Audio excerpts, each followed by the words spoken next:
Por gentileza, o senhor se identifique para nós, até para fins de registro da secretaria, seu nome, onde trabalha, sua procedência, por favor. Me permita falar de pé, excelência, porque a minha cadeira aqui está estragada. Bom, esse é outro problema. Eu sou Felipe Marcelo Gimenez, eu sou procurador do Estado de Mato Grosso do Sul, minha OAB é MS 7580, estou aqui representando a Associação Pátria Brasil. E não é propriamente uma pergunta, excelência, eu quero usar uma expressão lá da tua terra. Nós somos advogados, o senhor é advogado, eu sou advogado, e quando esses cientistas falam da tecnologia da informação, nós ficamos mais perdidos que Cusco em procissão. Essa é uma frase muito dita lá. Pois é. Acontece que o nosso povo vem sendo enganado por essa máquina, essa arapuca, porque sempre que olhamos para o problema, tentamos enxergá-lo através da tecnologia. E, na verdade, excelência, nós temos que olhar para essa máquina com a luz da lei. Antes da ferramenta, deve prevalecer a ordem jurídica. A ferramenta deve servir à ordem jurídica e não o inverso, excelência. Nós estamos vivendo uma inversão, onde a ordem jurídica é posta de joelhos diante da ferramenta. Por falar em colocar de joelhos, a conduta do ministro Gilmar Mendes em protelar por 2 anos o cumprimento dessa lei deu motivo ao impeachment, ao pedido de impeachment. E eu vou mais além. Me parece que, na verdade, a conduta dele configura o crime de prevaricação, porque se omitir na obrigação do ofício é prevaricação. O que está acontecendo aqui, excelência? Um dos pilares da República está sendo quebrado. Nossa democracia e a cidadania desse povo está sendo violada, desrespeitada. No entanto, eu quero lembrar aqui uma frase de Billy Graham, um homem que dedicou 99 anos da vida para o bem do próximo. Ele dizia: a coragem é contagiosa, e o senhor está vendo aqui só alguns dos corajosos que se levantaram. Há uma onda gigantesca sendo levantada nesse país, um tsunami que vem em direção a Brasília. Os cidadãos estão indignados.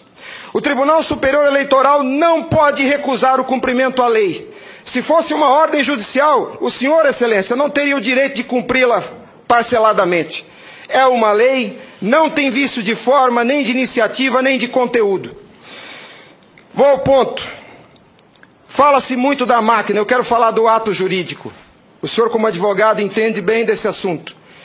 Somente o exercício do voto é secreto para garantir ao cidadão a liberdade de escolha.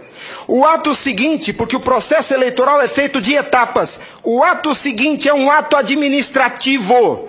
A contagem de um voto é um ato administrativo e se submete a um requisito de validade sob pena de ser nulo, que é o princípio da publicidade. Qualquer ato administrativo deve ser público. Entenda, excelência, nós queremos auditar o fato jurídico, não é a máquina. Não nos interessa o software nem a máquina, nem antes nem depois. Nós queremos auditar o fato, que por natureza é um evento. O evento se perde. Por isso a necessidade de dar corpo físico ao fato da contagem do voto, para que se conheça, para que se cumpra o princípio da publicidade, porque a publicidade é erga omnes, é para todos os cidadãos, não é só para o eleitor que olha no visor. Essa contagem do voto deve ser feita para que todos os cidadãos tenham a oportunidade de fiscalizá-la. E não é a contagem de milhões de votos, é a contagem de um voto, de cada voto é um ato administrativo, e será nulo se não for público. Há vários princípios constitucionais que vêm sendo quebrados desde que a Sarapuca foi inventada lá em 97. A cidadania, a publicidade, a moralidade, a legalidade e a própria república, porque nós cidadãos não temos sido respeitados na nossa escolha. Nossa escolha só será respeitada se ela for retratada no corpo físico da impressão para cumprir o princípio da publicidade. O exercício do voto é secreto, mas a contagem deve ser pública. E qual que é a artimanha da urna? Ela estende o segredo do exercício até a última etapa. E o sagrado BU, eu vou usar uma expressão de alguém, eu não lembro quem é o proprietário dessa frase. A seita do santo byte tem no altar o BU. O BU não prova nada, excelência. Quando o BU é imprimido, já houve a contagem dos votos em segredo. A fraude já aconteceu, porque cada voto contado deve ser público. O BU informa ao senhor, excelência, o total.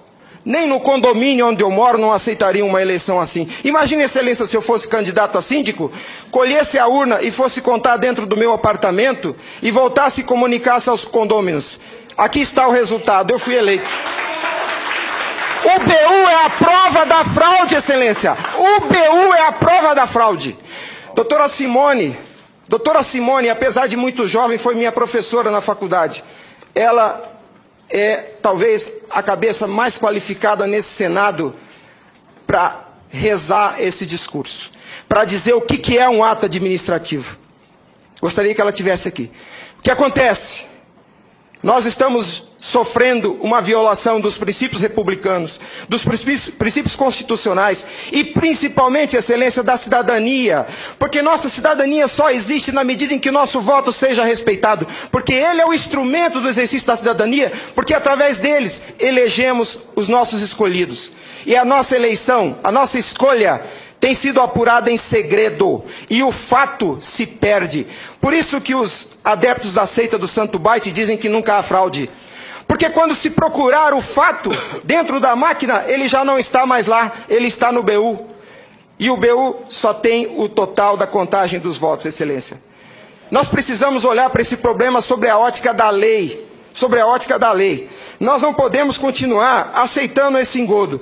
E a lei que os senhores votaram, com uma representação maciça da outorga popular, só os senhores têm legitimidade para representar o povo brasileiro. Só os senhores. Os ministros da Justiça não têm essa legitimidade. Eles estão usurpando dos senhores as suas competências. Eles estão colocando esse Congresso Nacional de joelhos, porque estão se recusando a cumprir a lei. Eles estão, excelência, eles estão cometendo abuso de autoridade. Abuso.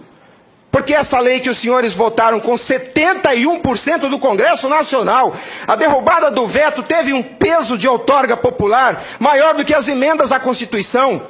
71% do Congresso Nacional disse, em nome do povo, será impresso o voto. E a lei, excelência, não tem discricionariedade. A lei não permite fracionamento.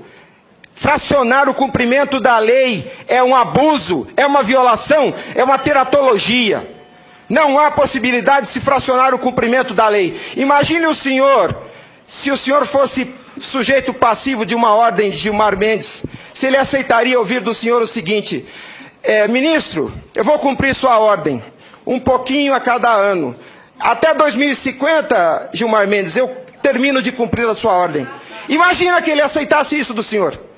A lei não tem discricionariedade. Não é possível cumpri-la pela metade. Em resumo, é isso, excelência. E por fim, o direito dos senhores, a sua autoridade como representantes do povo está sendo vilipendiada. E por quem? Vou dizer mais. Não é por juízes. Os ministros, quando sentam na cadeira do Tribunal Superior Eleitoral para administrar esse serviço público, que é a eleição é um serviço público, não é jurisdição, não é um ato jurisdicional. Quando eles lá, sentados em seus gabinetes, estão administrando o processo eleitoral, são administradores sujeitos aos princípios constitucionais, como qualquer agente do executivo. A hibridez da justiça eleitoral tem confundido o povo. Mas a competência se dá, a função se dá em razão do cargo, não do indivíduo. Quando eles estão se desincumbindo do processo eleitoral, estão executando ato administrativo, não são juízes. E vejam o absurdo, excelência, um administrador público que por acaso usa toga, se arvoca o poder de desrespeitar a lei que os senhores votaram. Nossa república está à beira do abismo. Se os senhores não se colocarem em pé e defenderem a sua legitimidade da outorga e aceitarem esse abuso de autoridade, acabou a república, excelência. Acabou a cidadania. Então nós somos escravos. Nós seremos escravos se a nossa escolha e a lei que os senhores votaram não for respeitada. Obrigado.